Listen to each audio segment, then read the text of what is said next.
بسم اللہ الرحمن الرحیم۔ معزز سامعین و ناظرین، آج ہم موجود ہیں مرکزی دارالعلوم محمدیہ وسیع بیرا شریف کی 100 سالہ تقریبات کے ضمن میں یہاں ایک مختصر سی نشست میں، اور ہماری خوشبختی ہے کہ ایک عظیم علمی، فکری، ادبی شخصیت جناب پیرزادہ طارق محمود شاہ صاحب، سجادہ نشین آستانہ عالیہ پیر کھارا شریف، اور آپ کا ایک علمی ایک ایسا تعارف ہے کہ آپ ماہر اقبالیات ہیں، شعر و سخن کا ذوق رکھتے ہیں، تاریخ، دین، تصوف اور ان تمام امور پہ گہری نظر رکھتے ہیں۔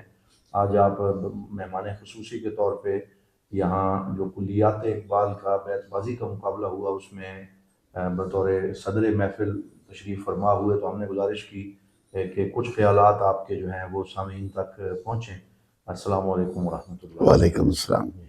جناب علی، آپ کا حضرت ضیاء الامت رحمۃ اللہ تعالیٰ علیہ کے ساتھ ایک دیرینہ تعلق ہے، اور پیر کھارا شریف اور بیرا شریف دونوں آستانوں کا جو باہمی تعلق ہے وہ محبت کا بھی ہے، رشتہ داری کا بھی ہے، اور اس میں بہت سارے روابط ہیں جو ایک دوسرے کو مضبوط کرتے ہیں۔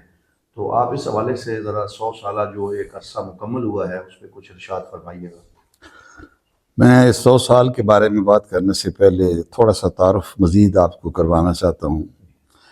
میں یہ سمجھتا ہوں کہ اللہ تعالیٰ انسان جو بھی دنیا میں آتے ہیں نا، ان کے درمیان میں کچھ ایسے انسانوں کو پیدا کرتا ہے جو باقی لوگوں کے لیے راہ ہدایت، راہ نجات اور ایک اچھائی اور خیر کا سبب بن جاتے ہیں۔ بیرا شریف، میرا اپنا پیر کھارا شریف کے خاندان بیرا شریف سے گیا ہے وہاں پہ، اور آپ کو پتہ ہے کہ میرے جد امجد رحمۃ اللہ علیہ پیر کھارا شریف والوں کا نام بھی پیر محمد کرم شاہ تھا، اور آپ کے اسی نام سے ہی حضرت امیر السالکین جناب پیر امیر شاہ صاحب رحمۃ اللہ علیہ، جو حضرت ضیاء الامت کے دادا جان تھے، انہوں نے اپنے پوتے کا نام آپ کے نام پہ رکھا، اور آپ کی سارے خاندان کی ایک بڑی وہاں سے ایک خاص محبت اور عقیدت تھی، اور آج بھی وہ ہے۔ اور پھر ظاہر ہمارے آپس میں بہت قریبی رشتے بہت سارے جگہوں پہ ہیں۔ یہ تو ہو گئی ہماری وہ نسبی ایک تعلق، لیکن میں یہ سمجھتا ہوں کہ نسبی تعلقات اور یہ ساری چیزوں سے بڑھ کے اور سب سے اوپر جو چیز ہے جس کی وجہ سے ہمارا یہ خاندان، آپ دیکھیں نا کتنا دور سے ہجرت کر کے، کہاں کہاں سے سفر کر کے ہمارے اجداد جو ہیں وہ یہاں پہنچے بر صغیر میں، اور بر صغیر میں مختلف مقامات پہ دین کی تبلیغ کی غرض سے انہوں نے ڈیرا لگایا۔ تو ظاہر ہے کہ آج ہم چونکہ بات صرف بیرا شریف کی اور دارالعلوم کی کر رہے ہیں، حضرت امیر السالکین حضرت پیر امیر شاہ صاحب رحمۃ اللہ علیہ نے 1925 میں جس ایک مختصر سی چھوٹی سی جگہ سے آغاز فرمایا تھا اس درسگاہ کا، آج وہ ایک عظیم الشان دارالعلوم بھی ہے، وہ یونیورسٹی بھی ہے، وہ انسٹیٹیوٹ بھی ہے، وہ اس میں بدل چکی ہے۔ تو اس کے پیچھے تو پھر ایک عظیم محنت، ایک بہت بڑی کاوش، اور ایک نہایت خلوص کے ساتھ مجھے چونکہ ضیاء الامت کے ساتھ بہت زیادہ وقت گزارنے کا موقع ملا ہے، اور میں اللہ کا شکر ادا کرتا ہوں کہ آپ بہت زیادہ شفقت فرماتے تھے، بہت زیادہ، یعنی آپ کا میرے جیسے چھوٹے عمر کے لحاظ سے، چھوٹے ہر لحاظ سے ایک کم تر آدمی سے آپ کی شفقت تھی کہ بہت ساری چیزیں، اور آپ نے ہمیشہ شفقت کا بھی اظہار کیا ہے جس طرح کہ ایک بڑے آدمی کا کام ہے۔ اور پھر وہ ایک غیر معمولی شخصیت تھی، بے شک وہ ضیاء الامت کی، اور آپ دیکھیں نا کہ ایک فرد جو ہے وہ کس طریقے سے چیزوں کو بدل دیتا ہے۔ تو میں آج دن وہاں تقریب میں وہ جو ذکر کر رہا تھا اقبال کے حوالے سے کہ عمر ہا در کا بو بت خانہ میں نالت حیات، تاز بزم عشق یک دانائے رازایت بروں، یہ اللہ تعالیٰ کا احسان ہے ہم پہ کہ اس نے ہمیں اچھے لوگوں کی معیت اور ان کے ساتھ رہنے کا نصیب فرمایا۔ میں ایک ذاتی حوالے سے نا ایک اور بھی بات آپ کو بتاؤں۔ عام طور پہ ایک انگریزی کا ایک مشہور محاورہ ہے کہ فیملیئرٹی بریڈز کنٹیمپٹ، کہ جو واقف لوگ ہوتے ہیں نا، قریبی ہوتے ہیں، وہ عام طور پہ ان کے دل میں اس شخصیت کی عظمت کا پوری طرح نقش نہیں ہوتا۔ یہ شخصیت ایسی تھی کہ ان کے آپ جتنے قریب ہوتے تھے نا، اس کے عظمت کے نقوش گہرے سے گہرے تر ہوتے چلے جاتے تھے، چونکہ آپ کا خلوت و جلوت، خلوت بھی ویسی تھی اور جلوت بھی ویسی تھی۔ اس میں یہ نہیں کہ وہ باہر لوگوں کے سامنے ایک نیک اور پارسا اور متقی ہستی تھی، وہ اپنے گھر کے خلوت میں بھی ایسے ہی تھے۔ مجھے تو ان کے ساتھ رہنے کا موقع ملا۔ پیر کھارا شریف تو اکثر آپ تشریف لے جاتے تھے؟ میرا تو وہاں پہ رہنمائی، وہاں کے تمام معاملات، یہ درسگاہ کا سنگ بنیاد کھارا شریف کا 25 دسمبر 1989 کو مجھے شرف حاصل ہوا کہ میں نے آپ کو عرض کی، آپ تشریف لائے اور بڑی ہی شفقت فرماتے تھے. وہاں پہ سنگ بنیاد بھی رکھا گیا. اس کے علاوہ وہاں پہ بہت سارے معاملات میں میری رہنمائی کی. پھر یہ ہوتا ہے کہ یہ جو ہمارے صوفیاء کا جو طریقہ ہے نا رہنمائی کرنے کا، وہ تبلیغ والا وہ نہیں ہے کہ زبان سے کچھ کہتے رہے. ان کا کردار ایسا ہوتا ہے کہ آدمی ان کو دیکھ کے، ان کو مل کے مزے کا دل کرتا ہے کہ میں بھی ویسے ہی ہو جاؤں، میں بھی ان کے ساتھ وابستہ ہی ہو جاؤں. تو یہ شخصیت کے اندر جو مقناطیسی ایک کشش پائی جاتی ہے، یہ ہمارے صوفیاء کرام کا دیکھیں نا، آپ کے بر صغیر میں دیکھیں، باہر بھی دیکھیں، یہ ان کے پاس جو بھی آدمی گیا ہے ہلکا بگوش ہوا ہے نا، اس کے لیے پھر پیچھے ہٹنا ناممکن ہو گیا. تو یہ پیچھے ہٹنا کیوں ناممکن؟ اس لیے کہ وہ شخصیت کے اندر اللہ تعالیٰ نے اتنا وہ رکھا ہوتا ہے نا. وہ اللہ تعالیٰ خود بھی فرماتے ہیں نا کہ جب وہ چاہتا ہے کسی کے لیے محبت تو وہ خود دلوں میں پیدا کر دیتا ہے. تو یہی بات ہے. یہ بات کہ پیر مغاں ہے مرد خلیق، بالکل ایسے ہی، ان کا اخلاق، کردار بالکل ایسے. ماشاءاللہ. تو حضور یہ بھی پھر فرمائیے گا کہ دارالعلوم نے مدارس کی صف میں اس کا ایک ممتاز مقام ہے اور یہاں قدیم و جدید کا امتزاج ہے. تو 100 سالہ سفر مکمل ہونے کے بعد آنے والے جو ایک صدی ہے، اس کے لیے آپ کیا چیلنجز دیکھتے ہیں اور کن کن میدانوں میں آپ یہ سمجھتے ہیں کہ اب ان اداروں کو مزید آگے بڑھنا چاہیے؟ میں پہلے تو ایک اصولی بات عرض کروں. یہ جو زندگی ہے نا، یہ مسلسل ارتقاء کا نام ہے.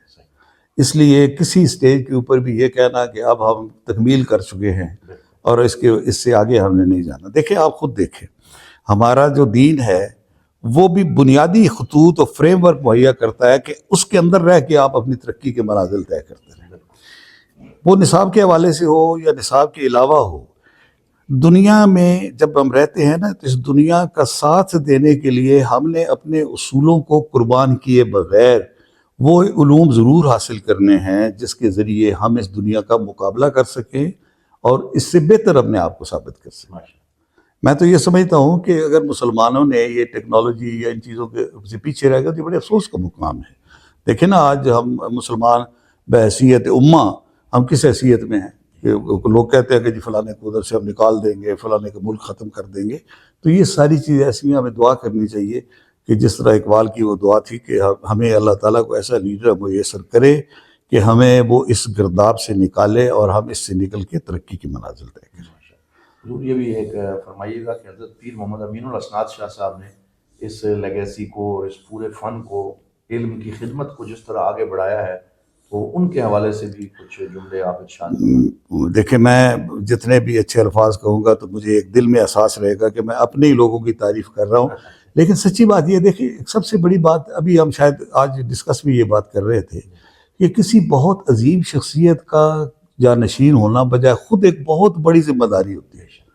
اس آپ کو لوگ تمام جج کرتے ہیں، تمام آپ کے اوپر حکم لگاتے ہیں، اس کی روشنی میں وہ آپ کے لیے وہ ہوتا ہے یارڈ سٹک جس کے اوپر آپ کو ناپا جاتا ہے.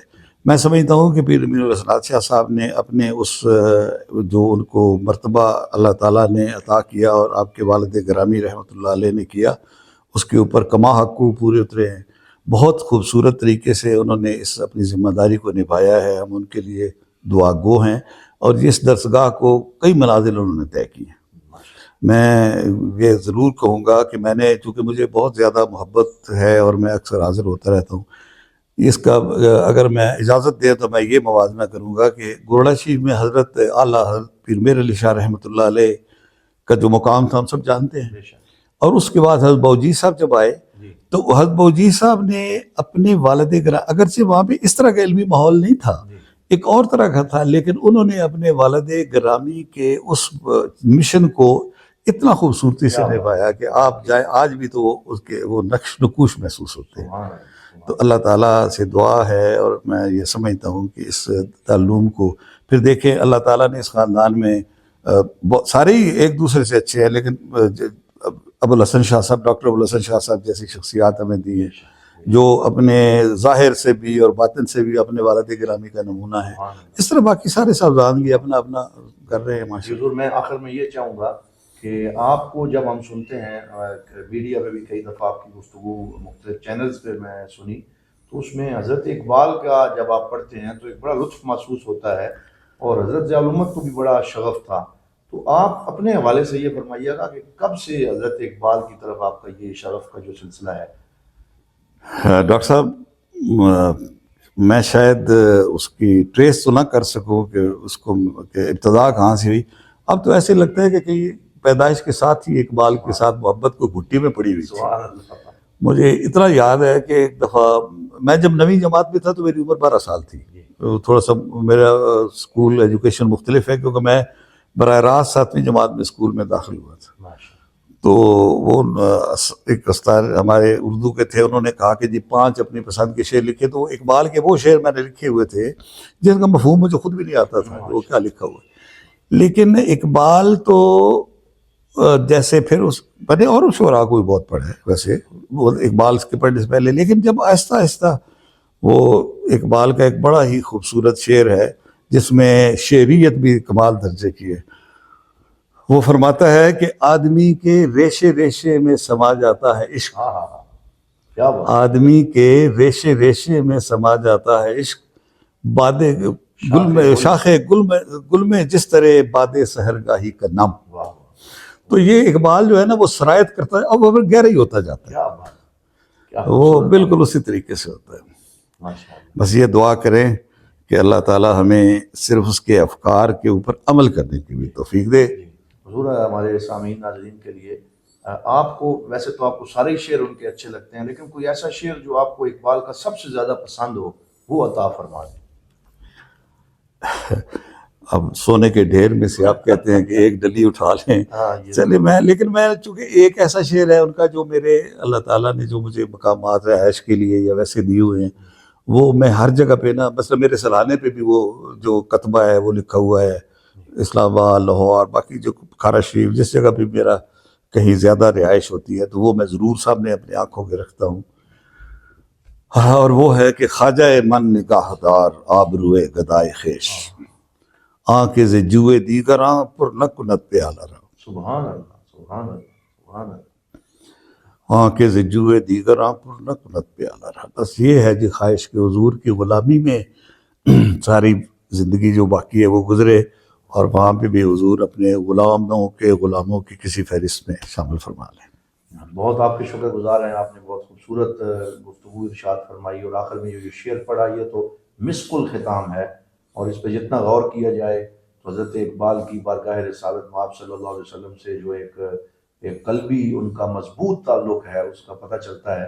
تو اللہ کریم آپ کو بہت سلامت رکھے. آپ کی اجازت سے نا میں چاہوں گا کہ اس شعر کا ایک مفہوم جو ہے وہ ضرور پیش کر دوں لوگوں کو، اس لیے کہ بعض اوقات ہمارے یہاں فارسی میں ذرا کم لوگوں کو ہوتی ہے، اگرچہ وہ درست ترجمہ نہیں ہے لیکن اس کے قریب تر مفہوم وہی ہے جو ایک نعت شریف ہے نا ہماری مشہور، کہ کسی کو کیوں رازداں بنائیں، کسی کو کیوں راز دل بتائیں، تم ہی سے مانگیں گے تم ہی سے مانگے کہ تم ہی دو گے، تمہارے در سے ہی لو لگی ہے. تو یہ اس کے قریب تر ہے اس شعر کا مفہوم. سبحان اللہ. جناب بہت نوازش، بہت شکریہ آپ سب کو اس دعاؤں کے ساتھ کہ اللہ تعالیٰ ہمیں ان پاک اور بزرگ خیالات رکھنے والی ہستیوں سے جوڑے رکھے. السلام علیکم ورحمۃ اللہ وبرکاتہ. شکریہ.